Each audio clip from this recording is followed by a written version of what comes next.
Hey, everybody. Welcome into a special Thursday afternoon edition of the Early Edge. And I'm joined by Justin and Mikey. Unfortunately, no coach today. He's busy with the PGA Tour Live. But let's get right into it. We're sweating the Padres right now. 2-1 start to the day. Mikey hit the Cubs on the run line. Mike, crazy game, huh? Absolutely crazy game. Some of the worst mental mistakes I've seen in baseball on both sides today. Obviously, the Pirates had the bigger of the two, maybe one of the most embarrassing moments we've seen in probably a decade or longer in Major League Baseball. But fortunate to get the win. I think that it was helpful to see that. After yesterday, I lost the White Sox on the run line, saved everyone to a full unit basically if they played the money line. But it kind of showed you why we play the run line a little bit. And looking at the distribution in the Sims, this team is just so high variance that I don't think you would have felt very comfortable even with the minus 140 on that money line there either. So glad that we got the win. Glad we got to show that to people as well. Yeah, great to get the cash. I split my 2K props. Justin, how you doing today? I'm doing well, Larry. Good to be here. You know, I love my Thursday afternoons. The Milwaukee Brewers just walked it off, unfortunately. Oh, man. Hate to be the bearer of bad news, but I'm having a good one. I had a little bit of a nice, personal hit on just my capping in terms of this Mets first game here. They've been a great team to pick on at Citi Field, just going under like it's nobody's business. But I'm looking forward to this Rangers play tonight. I really think that we should get a nice win here with this last game of the day. All right, so I guess now we're officially 2-2 on the day. A lot of more plays on the board, as Coach would like to say. Let's hit a few things that we want to get going. First of all, if you go to sportsline.com/join right now and you use the promo code EDGE, you get 30 days for free. I've also just been told by the producer, if we get 200 likes on YouTube, that's Jacob the Jeweler, 200 likes on the YouTube page right now, he is authorizing us to give away a 1-year subscription during this show. So let's get to 200 likes and let's do it. And we're also going to run down, of course, we're going to run down all 3 NBA games, the entire MLB slate for tonight, and let's get it rolling. And also special, I just got a prop texted to me from Prop Stars, the amazing prop guy that's joining SportsLine, and I'm going to hit that in our first game, which is the Bucks and the Heat. Right now we're seeing, what are we seeing on this line? We are seeing the Milwaukee Bucks laying 1.5, total 224.5. To me, that seems a little bit high based on the way the Bucks shot the ball, 22 of 53 from 3-point range in game 2. And based on the fact that the under cashed despite overtime in game 1. Mikey, what are you thinking about this game? Yeah, I lean exactly where you're thinking as well. In the simulations, I have this game at 222.5 points was where I make it. So I would lean on the under on that one. No other real additional thoughts on it other than it's competitive basketball. It should be. It should not be the way that we saw the last game go. I think that it all is going to come down to a couple of key players, obviously Jimmy Butler being number one. But they're going to have to get some sort of production out of either Duncan Robinson or Kendrick Nunn. One of those two guys has to score close to 20 actual points in this game for them to win. So that's, I think, what really this game comes down to. But I would also lean towards the under, like you're saying. Justin, what do you have on this game? Yeah, I'm definitely with you on the under here. It looks like it's the sharp side. I've been on unders pretty much this entire NBA playoffs. They've been a little weak the last couple days, but we're still only like I think a unit and a half down or something. So games have been a little bit more defensive.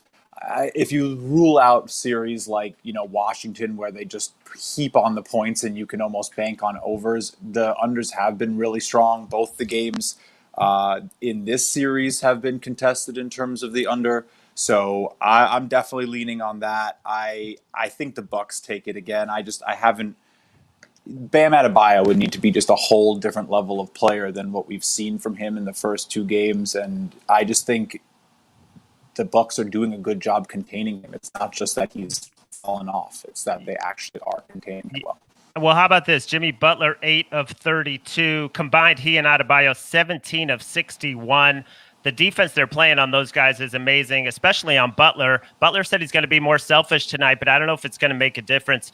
Also, guys, hit us with any questions. We will tackle those questions as well. And I want to give out the prop that Prop Stars just texted me, and I hope we can still get this number. It is Chris Middleton in this game to go over 31.5 points, rebounds, and assists. How about this from Prop Stars?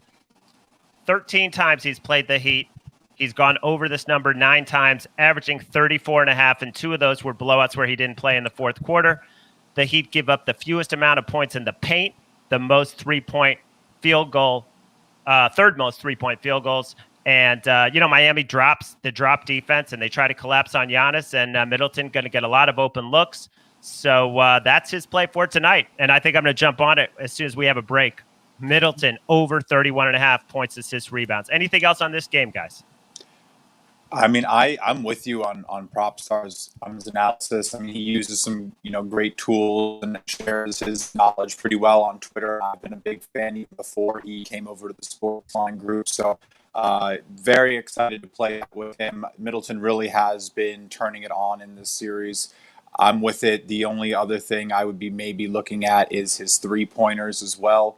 I know that, and I think Goran Dragic might have some interesting looks on an over play. He's been scoring very well for the Heat in this series.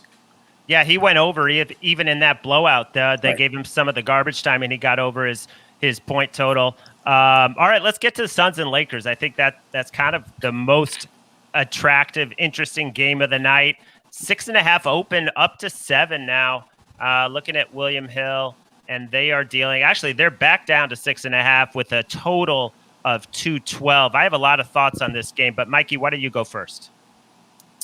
Yeah, it's interesting to see the total coming up. Do we think that some of that is related to Chris Paul's health and potentially them playing a little quicker pace without him wanting to slow things down and really, manage that offense? I tend to think that is a little bit of what we're seeing here. Also, just I think that I think I would have to be with the public that's all over Phoenix at that number, but a lot of that just assumes decent health for Chris Paul. So I've laid off the game personally at this point. I wish I had a better idea of how healthy Chris Paul really is. Are we going to see more of the, under 20 minutes essentially in this game, or is he going to be fine and be right back to normal? I don't have a great feel for it on that. So for that reason, I personally have sat out so far and will likely be looking to player props on some other individual players. Well, we'll get to those in a second, but I think Cameron Payne, he acquitted himself very well. 17 points, 19 points, 7 assists, only 2 turnovers. They made that big comeback. I have to lean with the points, 7-2 road dogs, 11-5 as dogs. I think that's the Phoenix streak. What do you think, Justin?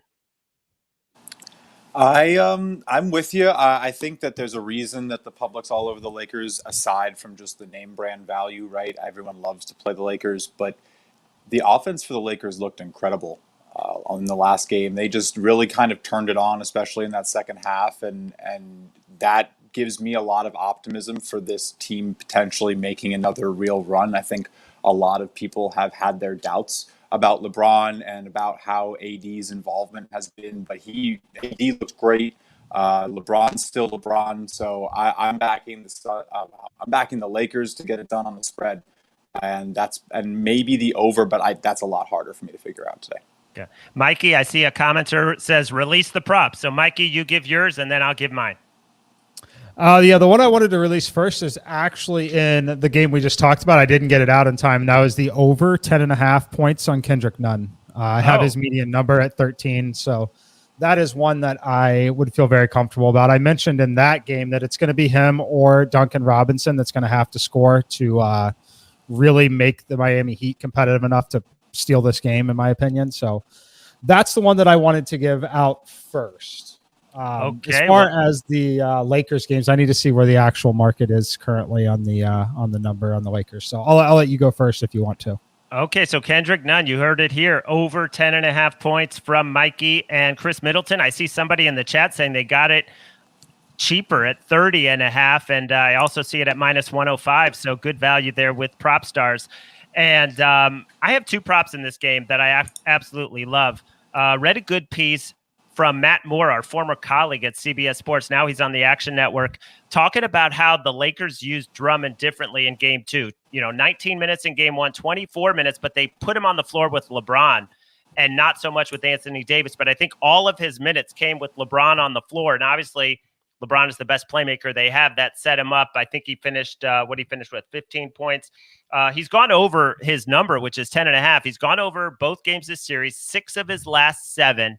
And I just think, that Drummond is going to continue to cash in those opportunities. I just think the number is a little small, a little low. And so I'm going over 10.5 for Andre Drummond points. And then DeAndre Ayton, 21 to 24 from the field so far. I mean, they don't have another option. The Lakers are big. He has to play, about 40 minutes for them to have a shot, especially without Chris Paul. It's basically been Booker and Ayton doing all the scoring. Maybe Bridges steps up tonight. Maybe another guy steps up. But I love DeAndre Ayton over 14.5. I mean, I think, Mikey, you know this. When you're locked into a number from the season, it's hard for the books to adjust that high right away. Maybe I'll look stupid if he scores 10 points, but in this matchup, the way he's playing, 14.5 just too low. Yeah, I definitely tend to agree with that one for sure. All right. One play I wanted to, Justin, if you want to give it, the one play that I like in this game, as you guys know, I love a plus money payout. I'm always looking for the value on that. So this isn't one for someone that's literally just looking for the easiest win out there. But if you're looking for a plus 140 payout, there is a prop that I like in this game at this number, and that's going to be Dennis Schroeder on the rebounds over 3.5 at plus 140. That's right about the median number in the simulations. It's about 3.3 is the median number. So it's not quite the 3.5, but getting the plus 140 on that, it's a good value bet. So, that's my favorite prop in this game. But again, it's not for someone who's, wants the absolute sure thing win. But there's a lot of value on that number. All right. Especially if Chris Paul is limited.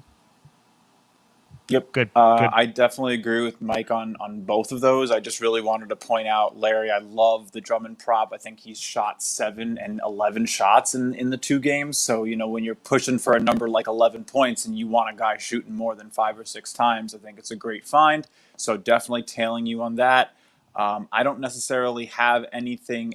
I was thinking about looking at Carmelo Anthony playing at home. Maybe it's contributing a couple more points than he's used to, but I didn't really find anything that had a big enough edge. So nothing else from me on this game. I would expect Anthony. I mean, Anthony had a great game 1, terrible game 2. The ball hogging is just, you could live with it when his shots are going down, but the way the offense stagnates, the ball does, when it gets to him, the ball doesn't move. It's usually just going up with the shot. But one thing on Drummond, I just thought with the eye test, he just looked better. He looked more active. He looked happier, probably playing with LeBron. So anyway, let's get to game number 3. Blazers laying 3.5, total 227. My first reaction is this line is too low. The Blazers were careless, 21 turnovers. Nurkic got in foul trouble. Dame still scored at will. Anthony had a terrible game. Simons got hurt, screwed my prop. I have to lean Blazers here at home just in terms of this series kind of alternating. What do you think, Mike? I don't have a great feel on it. I think but you were on the Nuggets in game 1. Why were you on the Nuggets in game 1? Yeah, I like the Nuggets. I like Nikola Jokic. I like Michael Porter Jr. I'm skeptical a little bit of some of the Blazers just having to rely so much on Damian Lillard. You can make the same argument for Nikola Jokic, but Lillard's got to score, right? But I think that I would agree with your take on the game if I could see some more out of Robert Covington. I need more Robert Covington production for 35 minutes. And I'm betting on that, frankly. So I play a lot of daily fantasy, as most of you know. I have Robert Covington in 100% of my lineups tonight. All in on Covington. I think that this is a spot that he potentially bounces back. in a big way. So I don't disagree with you on that. I think that my favorite play on the game is still going to be the total. I like the over on this game. I think that the market was pretty appropriate at 229 where it opened. You can get it at 226.5 on FanDuel. I like that a lot. I will say that this game has overtime written all over it. Ooh, that's a big call, Mike. I think, we'll get to talk about that one in a little bit. I think that I would be targeting Nikola Jokic's totals tonight on props. I think he probably is going to go under his total on points tonight and over on his assists. I think the assists play is how I would do it. I believe his line's at 6.5. I think he's going to be able to surpass that tonight. He has been, a distinctly strong passer throughout the entirety of the regular season, and I don't feel like we've seen that come out too much. They're going to look to slow him down on the road, and the Blazers know if they want to win this game, their best path to that is going to be taking Jokic and his scoring out of the game. He can be a bucket at will, so look for him to maybe get some more double teams tonight and then be finding some passing lanes. I think he can come in around 8 assists tonight. Well, I have not seen any indication they're going to change the way they're playing him, which is, they would single them up. They said, we're not going to let him be the playmaker. He had 1 assist in game 1, right? And I think he had 5 in game 2. You're right. And his number was like 8.5, 7.5. But yeah, I guess it didn't work in game 2. So maybe they adjust, but I think they can live with him scoring 35. If they can, contain the other guys, like Michael Porter's 25% so far from 3-point range. I kind of like Campazzo again, over 5.5. It just barely got there last time with 6 assists, but for the reason that the Blazers I expect to keep playing that single man matchup and not letting Jokic be the main distributor. Well, if that's the case, I'm probably going to lose my prop tonight, but I guess we'll find out, huh? All right, so I'm going over Campazzo with just a lean there, and you're going over Jokic. Let's get the actual number. Over on 6.5, I think. Jokic assists is just scrolling down here, and there it is, 6.5, juiced to -125. So, and I can get +130 right now on Campazzo over 5.5. Mike, you want to break the tie here? Who's right? How are the Blazers going to play Jokic? I wish I knew. I actually tend to agree that I think they're going to let Jokic get his in a sense, and they're going to focus on limiting Aaron Gordon, Michael Porter Jr. I think that those two are the tipping point, but I think that it's similar on both sides, right? I think that, it's kind of a given that Jokic is going to get close to his 30. Damian Lillard's going to get his 30. It's going to have to be someone that steps up on either side. For the Nuggets, the most obvious candidates are going to be Michael Porter Jr. or something big from Aaron Gordon. For me personally, on the Blazers side, it's going to be a key 3 or 2 from Robert Covington, or at least something very active in terms of rebounds and assists. So that's my thought on it. I think Jokic is still going to get his. I do like the Campazzo number at the plus money. That's where I'm at on it. So we've got a request for a best 3-pick parlay. Anybody want to take a stab at that? For anything, or you just want NBA? I think it's anything. I will take Blazers over in the Blazers game, 2 plays in that game, and then under in Heat Bucks. What do you guys got? Any sport? Any sport. I'll go under. I'm like the under in the Heat Bucks game with you. I think that's probably where I would take it, and then I'll lay it on the line with my Rangers pick tonight. I'm confident in my analysis. I think that's where I would go on those 2. Yeah, I'll take the. I'll go under in game 1, over in the Nuggets Blazers, and since it's a parlay, I'll take the Lakers money line. Okay. Some other questions coming in, guys. Keep them coming. Run line value for the Nationals tonight. You guys are more the MLB experts than me. What do you think? Run line value for the Nationals. I certainly didn't have any. Oh, it's a second game. So whenever there's a doubleheader, I don't even run the simulations for the games because it's not in my normal feed like that. So I haven't even run anything for it. But I don't hate it at plus 170. Just at first glance, but I truly don't have a simulation number to give you, unfortunately. Okay. Fair enough. Justin, what do you got? I think it's hard to gauge that. As Mike said, we've seen some very interesting results all season with these 7-inning games. I mentioned a little earlier just how difficult they can be to handicap. I would probably lean on the Nationals to get the money line win, the run line win again, but it's not going to be like a full strength play for me. It's sort of just how it looks. It could go either way after they've already played. You have like mental factors coming in. You have, who's you don't really know what the bullpen action is going to be like. I would probably stay away if I had a bet to make.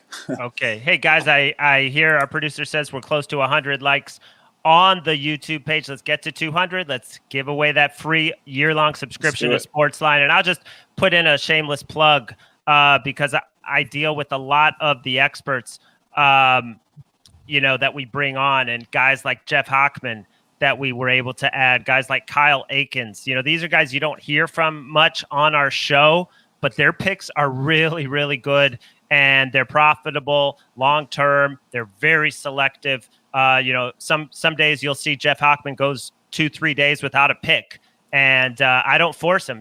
Some guys like to send in 5-6 picks, like the SDQL gurus. Their volume and their record is tremendous as well. But just a lot of the different things you can get on the site that you don't even hear about on the show that are beyond the simulations, beyond the cappers that we talk about. So let's get to 200 likes. Let's give away that year-long subscription. Another question coming in, Mikey, I guess then you wouldn't have an opinion on Yankees game 2 total because assuming it's a shortened game. Yeah, not a lot. What time does that game even start? 7:05. 7:05 game for the Yankees and Toronto. I'll step in really quick. I do see that there is a lot of sharp money on the under in the second game here, and I tend to agree with it. Just with how the Yankees lineup has been, I don't see them being as sharp as they have been a couple weeks ago. It looks like the Yankees pitching staff has done a decent job holding the Toronto Blue Jays to a couple runs in this first game so far. I don't really see Montgomery having troubles with this lineup as much as one might think. So I'd probably play the under. I do know that the stats on the unders in these double header games have been skewed towards unders being profitable. So again, a lean looks like the market likes the under, but other. And I'll also just chime in that Zach Simony, the Zach attack, is on the Yankees in game 2. Montgomery coming off an 11 strikeout performance, so he locked it in. Yankees minus 121. That play is up on SportsLine with his analysis as well. I am going to run. Let's get over to the MLB slate because we got a huge. Not a huge MLB slate because we had a lot of games today, but let's get into some of these night matchups. I think we might have lost Justin for a minute. So let's just go me and Mikey and look at this slate. We've got the Nationals who have moved from minus 140 or so down to 134 with Strasburg against Sonny Gray hosting the Reds, 7:05 Eastern. Mikey, what do you got on this? It looks like the total is crashed in this game. Yeah, I mean it's crashed because of the 7-inning game, right? Oh, okay, got it. My bad. Originally, it was going to be So that's what we've seen right there. I don't have a whole lot on it other than these are two starting pitchers that, when they are right, very hard to score runs against both of them. So. Other than that, I didn't have any. Again, I didn't simulate the game just because of the 7-inning games. I don't mess with those. For better or worse, I just haven't had time to really refine everything for it. So, and I don't trust it enough. And I don't have them automated in the feed. So it's just a lot of extra work for typically don't need to get an extra play down on any given day. So that's why I don't play them. But two great pitchers. I would lean towards the under myself. If you want to play something, I tend to agree with the commenter that we had earlier. Very similar to what I did with the Cubs game. I wouldn't feel comfortable laying minus 140 with the Cubs in that spot. I don't feel comfortable laying minus 130 with Steven Strasburg at this point either. So if I like them, despite what the Sims may or may not say, I would be way more interested in that run line play getting plus 170, as it's just a lot to risk that extra third of a unit. Got it. Justin, you have anything on this matchup? Gray versus Strasburg. And I'm not hearing Justin. So yeah, I think he's muted. Okay. So I'm going to go on to this next matchup, Mikey, with the Cardinals against the Diamondbacks. 940, Carlos Martinez against Matt Peacock. And Justin, are you back? I'm here. I am here. All right, great. Sorry. We were sorry trying about that. No worries. Just anything on Strasburg versus Gray. I'm thinking that you might see a contrarian over here. Neither of these pitchers has really been as commanding in terms of, like, I guess their general pitching as like their name brand might indicate. I think you're seeing a little bit of like market pull towards the under in terms of, this is Steven Strasburg and Sonny Gray, who people have known to be these big name pitchers for a while in the league. So I think that you're seeing a little bit too much shading towards the under here. I could see this one hit 7, which is a pretty low total for today's MLB. Awesome. All right. And now we've got a question on betting NL versus AL matchups. Seems that the NL team has to use a bench player instead of an actual DH. How does this impact the way you bet these matchups? Mikey, you want to take that? Yeah, I'll start with that one. In a lot of situations, it is a bench player and not a true designated hitter. I think it's very team specific. There are several teams out there that, it's typically the better teams in the National League that are going to have that one extra bat that they can get in the lineup, likely someone that platoons. So think about the Cubs, for example. They're in the National League Park today. They didn't start Jock Peterson. Anthony Rizzo was also out, but in a healthy scenario, if it was an American League Park, even without the platoon advantage, one of those two guys is going to get the start there. So you really have to take it on a team-by-team basis. But generally speaking, I obviously love to give the NL team the boost of the designated hitter and at least something better than the pitcher. Earlier this season, we saw the Cubs, I believe it was, they put runners on base, I believe 16 or 17 innings in a row without scoring a run. And it's hard to do, but one way it's easier to do is when you have a pitcher and they're killing a rally every third inning, right? Or every 2.3 innings, essentially. I think that it's huge. I obviously look for it. I talk about it a lot. Generally speaking, also, it depends on the player's baseline and the individual pitcher. But in most cases, giving an offense the designated hitter is going to be better for them than the hit that they take by that pitcher now having to face a designated hitter instead of another pitcher. Good stuff. Good stuff. I want to hit some of these late games because we have some really good matchups. In fact, I want to jump right to Angels at the A's, Ohtani against Bassett. I'm seeing the A's at around minus 145, total of 7.5. Justin, you want to take this one first? This looks like one of the better matchups of the night. Yeah, this one looks really exciting. I've had my eye on this for a while. The line seems to be moving towards Oakland, or at least it was for most of the day. They opened around minus 131. You can currently get them, as you mentioned, around like minus 145, minus 150, depending how much you're shopping. But you're seeing the public on the Angels. So, to me, that makes it seem like the sharp side of this game is going to be the Angels. Because again, you're not seeing all that movement that you could, even with all that money. I'm seeing it's just there's a lot of noise on this one at the end of the day. You can look at it however you want. There's sharp money on the Angels, but there's big money on the A's. I like Ohtani. I think he's been great. If I really had to play it, I'd probably take the plus money on the first 5 money line for the Angels, because I do think that you could see Ohtani hold the A's through the first 5, but then maybe struggles with the third rotation through the lineup, or maybe the Angels bullpen gives up a couple runs late and Oakland wins it at home. So it's going to be a good one. I think there's a lot of eyes on this game tonight. I'm excited to pay attention to it. And thank you to our producer putting up Kenny White. The Wizard of Odds just came in with Angels plus 135. And I'm just going to highlight a couple things he says. I'm not sure I agree with it, but he said the Angels have an advantage that they just saw Bassett on May 22nd. They also have the best offense in baseball versus right-handed pitchers with a 746 OPS. But I think Bassett did fan 8 in that game. And actually, so I've got 2 plays on this game that I want to get that we're giving out. One is this is Kenny White, 20-12, last 32, the Wizard of Odds. I don't know if you guys know, but way back when there was a time when Kenny basically set the lines for all the big books in the world. He ran Las Vegas Sports Consultants. That was about 20 years ago. And they would basically wait for him to send them the lines, and then they would post them. I mean, that's what he did about 20 years ago when he was a young guy. He's still a young guy.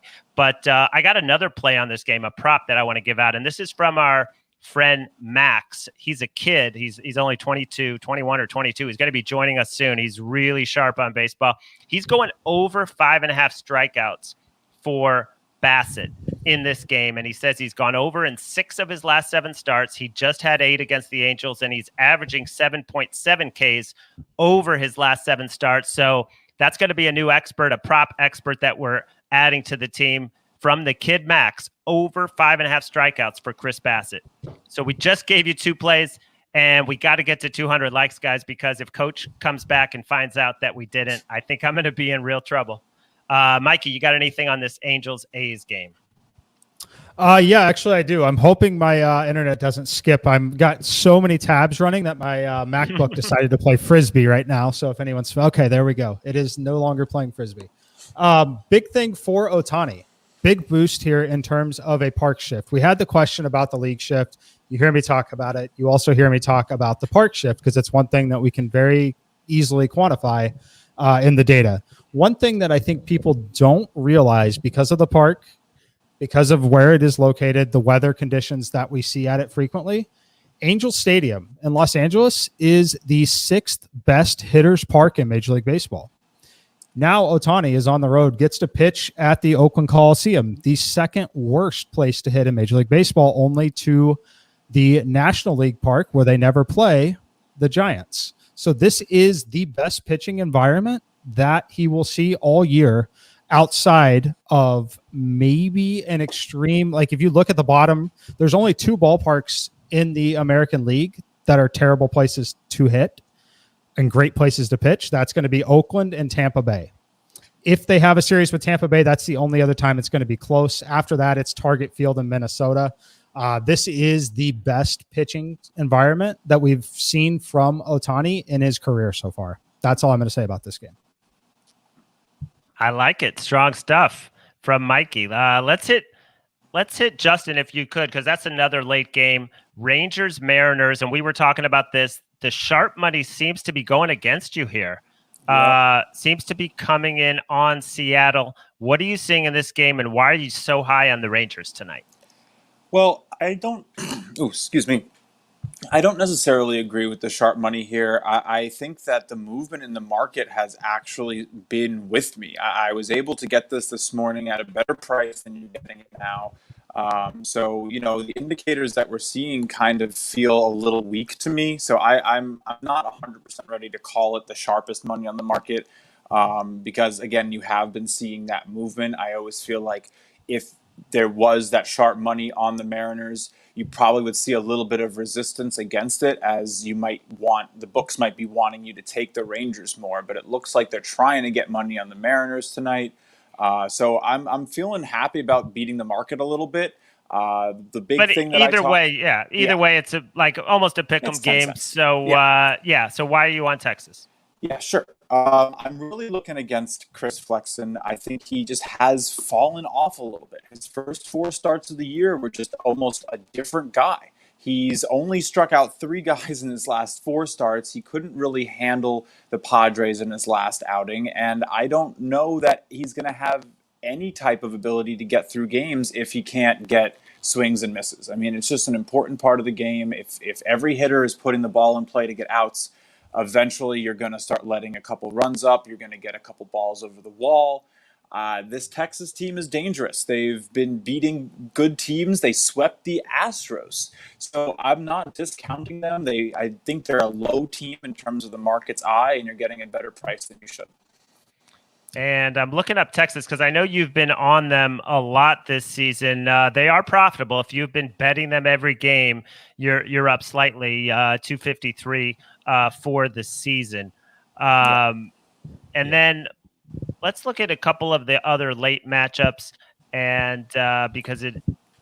Well, one thing just before we move on from this one, the Rangers, not only are they a great underdog team, which is, again, we got them at close to plus money earlier this morning, but they have been a good road team. They're 14-9 I'm reading the wrong thing. They are not a good road team. I apologize. But we hope they're a good road team tonight. Yeah, I think it's more. I've got some data for you if you want. Yeah, let me jump in with some data as Chiefs whispering it in my ears. So early in the season, we talked about the Detroit Tigers struggling against left-handed pitching. When we take an updated look at that, the Seattle Mariners are the second worst team only to Detroit, and the gap is very small. They are the two worst teams against left-handed pitching. Big park shift here. Obviously, moving from Texas to Seattle, that's only going to help matters when it comes to having the left-handed pitcher on the mound there as well. Looking at his expected numbers, only a 290 expected weighted on base average, expected slugging below 400. Obviously, smaller sample size on his numbers than some of the other starting pitchers, but very encouraging and, frankly, the best pitching environment he's going to see all year too. Yeah.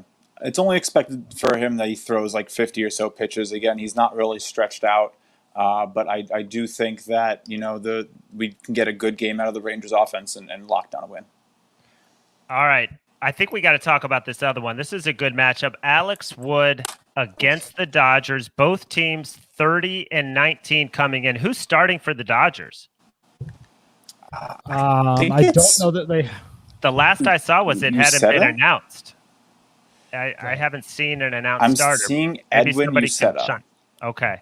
But I'm not really very familiar with him at all. So I'm shocked that you're getting such, this is one of those scenarios where you're like, why are the Dodgers getting minus 125 against one of the best pitchers in the league right now? Alex Wood has been that good. I do think that there are some, real reasons that you could take them. We've talked about it for a while. This is not your normal Dodgers lineup. They aren't, as powerful as they usually are in years past or even at the beginning of this season. I think, they got a win handed to them. They were just walking runs in left and right last night. So I think that you could have a battle here. These are teams that are going to battle all year for this pennant in the NL West. So. Should be a good one. Yeah, I'm not even showing a starting pitcher still. William Hill doesn't even have this game available to bet still right now. So there's no I don't know who's starting this game.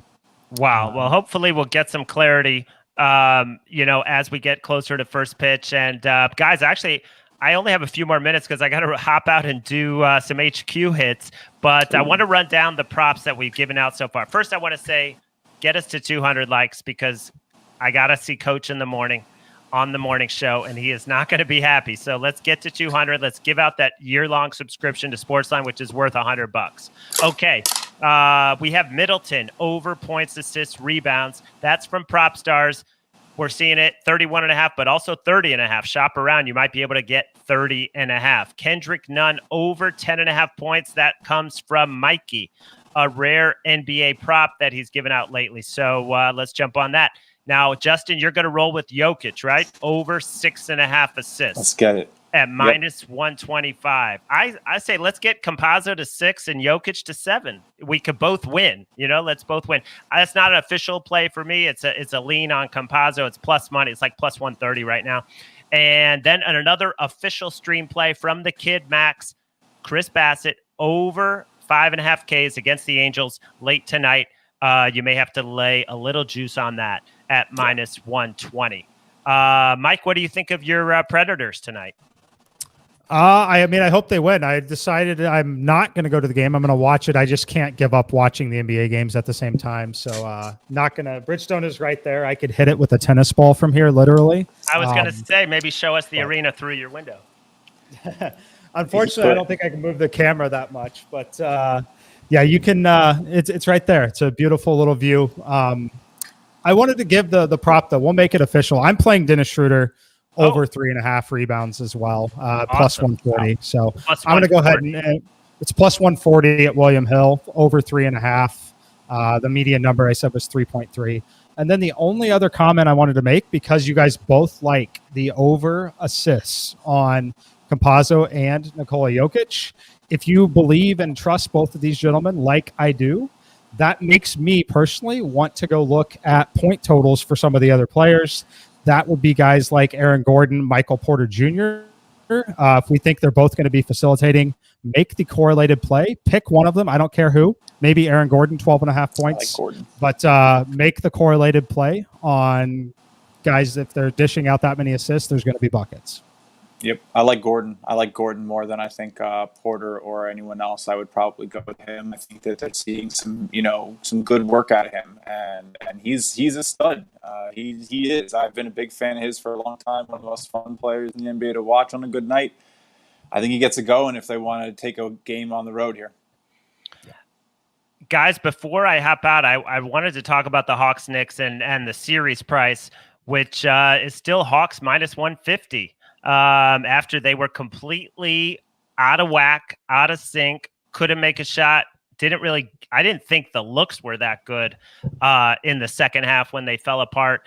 What do you think about that series price? Is there anything else that you like in terms of series prices right now? And I can run them down for you, but that seems to be the most compelling series, minus 150 to plus 130, along with obviously Lakers Suns. And I'm going to check the price on that as well. But go ahead with Knicks Hawks. I'll really quickly jump in. I'm a little biased. I'm literally in a Knicks shirt today. I have Mr. Pat Ewing on my shirt right now. So it's hard for me to weigh in fairly on the Knicks, but the way I see the series going right now, I think they're going to split in Atlanta. My guess is the Knicks are going to take Game 3. Atlanta responds in Game 4, and then I think Knicks win the next 2. But we'll see. I'm not 100%, but that's how I have a feeling it's going to go. I was really impressed with how the Knicks looked the moment that Julius Randle started to get it clicking a little bit. The defense just comes alive. I think that whole team just starts to surge with confidence once he's starting to do what he does, and they feel like they have a go-to bucket down low.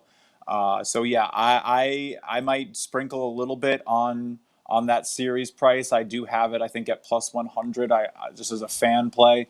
But the other one that I'm really looking at, I think there's a prop for the Mavericks to win in 5 games was something like plus 400 or so, and I think that we could see a gentleman's sweep out of Dallas. So plus 450 right now. Yeah, I really like that for the odds. I think 6 games is currently the odds on favorite at like plus 225 or plus 250, but I think Clippers probably storm out one big game and then, go out without too much more noise than that. Mikey, what do you got on series prices? Anything you like? I think that the Hawks Knicks, if I was interested in taking the Knicks in the series, I might just take the Knicks on the money line in the next game. I am of the belief that they need to win this next game personally.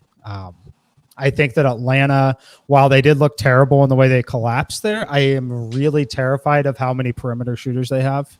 I think that they're, that's my only concern. So I think that if I was interested in playing the Knicks, I would potentially grab them at a greater payout at plus 155 currently on the money line in this next game. And then I would adjust and go from there because I think they need to win this next game. Otherwise, it's going to be a really tough series in 7 games. I don't think John Collins is going to get shut out again. I mean, that was embarrassing. He's going to bounce back. I think it has to be the worst game of his career. But anyway, guys, I enjoyed it. Thanks to everyone who tuned in. These 2 guys are going to carry you home, and I will catch you tomorrow morning. Thanks, Larry. Yep. See you, Larry. See ya. All right. Anything you guys want to talk about, drop it in the chat. We will talk about it. Look for some questions we got here. Neil says going to be rocking downtown. You're right. Yeah, Nashville is fully alive. I can confirm that. Just went for a little afternoon latte before the show started, and it was is definitely alive right now. Yo, we got the Jeweler in here. What's up? Hey. Yo, I'm just popping in to tell everyone we need 30 more likes on this video. And I think we got about 10 minutes. If we can do that, we can give away a free year-long subscription to SportsLine. So smash that like button. I can see we got more people watching than 200. Hey, so. Okay. We need 30. 30. If you get to give me 30 likes in the next 5 minutes, and I'll make it 2 year-long subscriptions. I'll pay for the second. Oh, my goodness. But you got 5 minutes starting now. It is 4:47 on my computer. I need this done by 4:52. If it doesn't happen, I will not do it. I am logged Two in subs on all of my accounts. Two subs. Two subs. The world coming gets up. Your money, Mike. Yeah. But you got about 4.5 minutes left. Get it done. I'm excited for these games though, Mike. I think we've been waiting for NBA games like this for like 8 months. It feels like, it's been so long. I'm just so hyped. What are you looking for tonight? What do you think? Like, what do we got? Game one's the Milwaukee Bucks. What's like the key thing that Miami needs to do to not go down 3-0? They need to cash my player prop of Kendrick Nunn over 10.5. That is critical to their success in winning, at least to my own success. But I mentioned it during that segment. I think that it comes down to Kendrick Nunn or Duncan Robinson. Yep. One of those two players needs to approach 20 actual points, at least 15. So I'm betting on Nunn. I have his median number 13. He's at 10.5 at the sports books. So that's what's got to happen for Miami. I know we talk about Jimmy Butler. We talk about Bam Adebayo, but it really has to come from someone outside of those two, in my opinion. Yeah. Something I think we've seen in these playoff games is the home teams can like sometimes have a bench player come out of nowhere and really do some damage. I mean, my mind is obviously going to Bryn Forbes from game 2 in this matchup where it looked like he was going to outscore most of the Heat players. He might have, and then I think Dedmon was the leading scorer through like the first half in that game for the Heat. It was a crazy night. I think it was the whole game. He was the leading scorer the entire game. Yeah. Jeez, that's. I think I probably turned it off, so I wasn't totally sure. But no, does Bryn Forbes do it again? I think his line's at 7.5 tonight. Are they going to give him half as many shots, or was that just because that they knew they were going to run away with that game last time? Yeah, I think that it was them running away with the game more than anything. But I agree. We'll see. I see the comment, Nunn not in point props. Nunn is there on William Hill. Nunn needs 10.5 points. I need 10 more likes on this video. Let's get me the 10 likes on the video before I get the 10.5 on the points. Not a lot of NHL props for me personally. I don't have anything teed up for you for tonight, so not going to do that. There's a where is the like button? The like button is right underneath the video. It's a thumbs up. There's a thumbs up and a thumbs down. You need to hit the thumbs up to get these subscriptions here. I saw a question that we missed in there. It was just asking about the favorite play in the Blazers Nuggets game. For me, it's going to be the over. I think the market was dead on when it opened at 229. I think there's a pretty decent edge on it at 226.5, but that's just my thought. I think that also kind of falls right in line with your guys' thinking on assists being dished out by the two there, and looking for peripheral scoring for some of the others. There we go. All right. Looks like we got it. Nice. 2 minutes to spare. Thank you guys very much for doing that. Anytime you can cost me money is a good thing. I will gladly donate a few bucks for that one. All right. Now we got to figure out how we're going to give these out to everyone. So I think what we got to do is we need people to leave their Twitter handles in the live chat. And let's say, give us with that Twitter handle your pick for Lakers Suns tonight. Wow. And then we'll right before we close the stream, we'll give it out to someone. Two people. So just to say that again for those listening, it's drop in the comments right now, Twitter handle, and then your who's going to win the game outright on the spread. How do you want to do this? Do it on the your spread. Favorite bet in the game against the spread. We want the winner. Put it in the spread. The ATS winner of the Lakers game. So some of those that are putting the money line, you might have to make a new comment, but it's going to be ATS result of Lakers Suns. Leave your Twitter handle in the comments. I mean, I love when the jeweler pops in you know that something good's happening when he shows up. It's always kind of fun to see him around here. Jacob, we obviously appreciate everything you do for the show. We couldn't do it without you. And I'm sure the audience appreciates all the free gifts you've given us over the months. But all right, I think we have a great lineup. I wanted to maybe quickly run back to MLB for a second, Mike. There's a game that I've been, I wanted to talk about. One of the games that's like popping off in the SportsLine model is the Chicago White Sox playing the Baltimore Orioles. White Sox are expected to destroy. We just had Sportsline expert Matt Severance send in a pick. He's going to be on the White Sox run line. We have a couple people on the over. We have the SDQL gurus taking the money line. Are you seeing anything from this game? What do your numbers have? Yeah, there's not a lot of value left on it, and I think they should very clearly win. The price is most definitely inflated.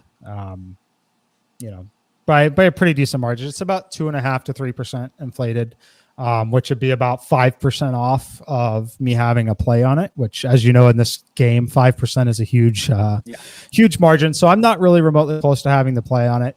If I needed a play to have a sweat, I think that I would probably be okay with laying the run line on the White Sox, but I think you could lean towards the total as well if you want to, but that's just my thoughts on it. I wish I had value on it. I'd love to play the White Sox on the run line, but I'm very disciplined in the way that I play everything, and I don't have the numbers to back up where my head wants to go on that one.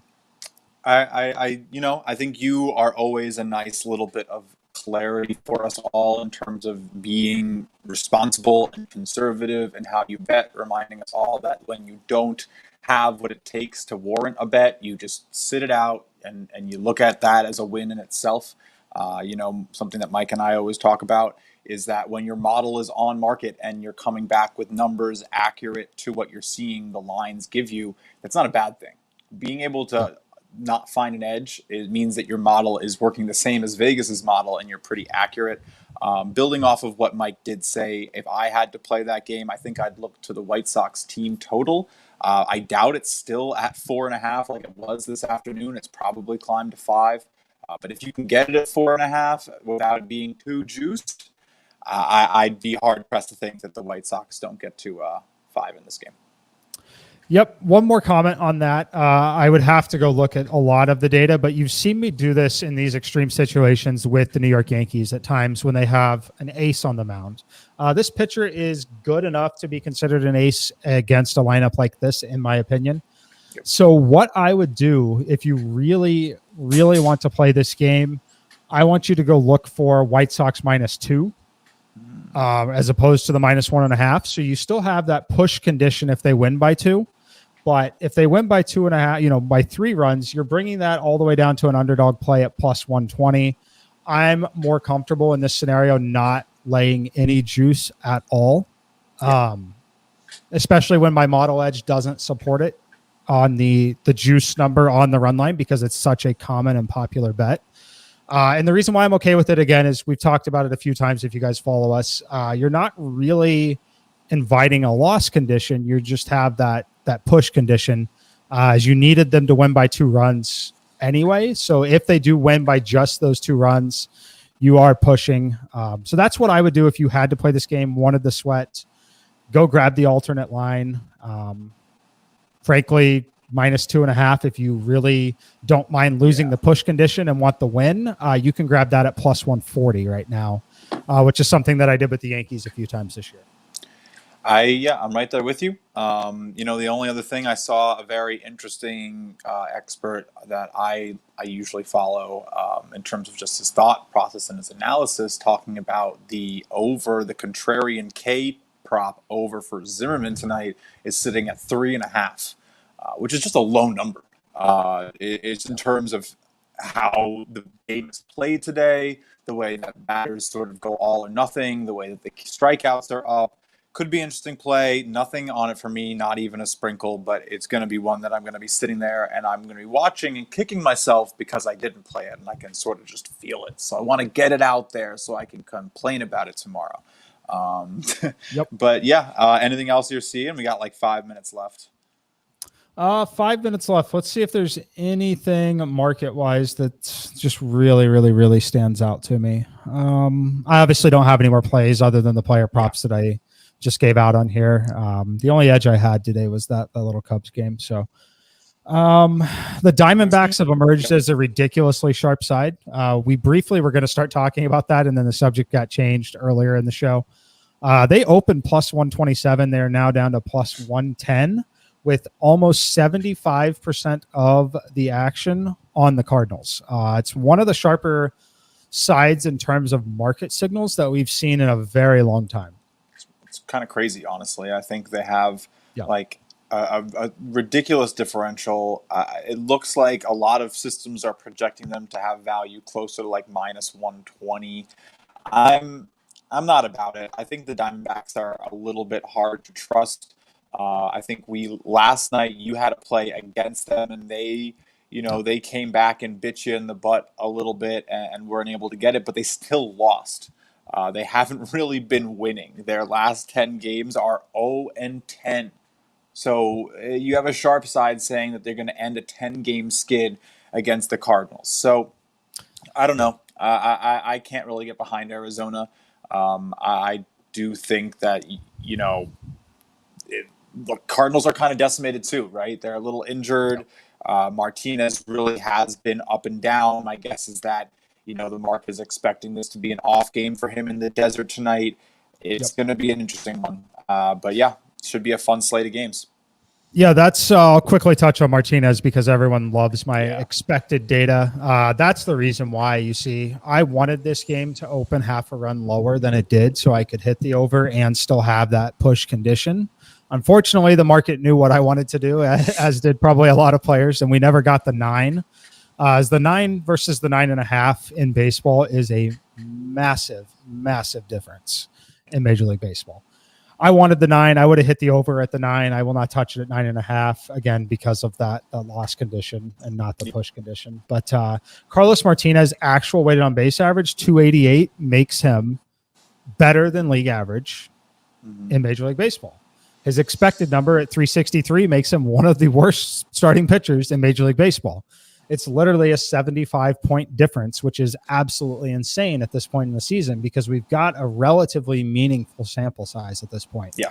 Now he has a pretty bad, not a horrible park shift, but it is definitely a park overall environment shift. Weak lineups. Again, I needed 9, not 9.5. So I will watch the game, could potentially have a live bet play on it, but not one that I'm anxious to jump on despite the massive sharp side in the market. Yeah. It looks like there's going to be a little bit of sharp money coming in probably until the game starts. I mean, you're seeing a potential buyback on the Cardinals a little bit. They could close around minus 120 instead of minus 115. But, interested to see how that one goes. It's a pretty strong stay away from me. But I'll be watching that Rangers game, tweeting about that Rangers game, and hoping that they get me a win. That's for sure. So. Perfect. All right, guys. I think that's going to wrap it up for tonight. Make sure you leave your against the spread pick for Lakers Suns with your Twitter handle in the chat. We're going to be giving away 2 year-long subscriptions. And that's all we've got. We'll see you tomorrow morning on the early edge at 10 a.m. Eastern for most of you guys. I'm in Central Time, so 9 a.m. for me. See you guys.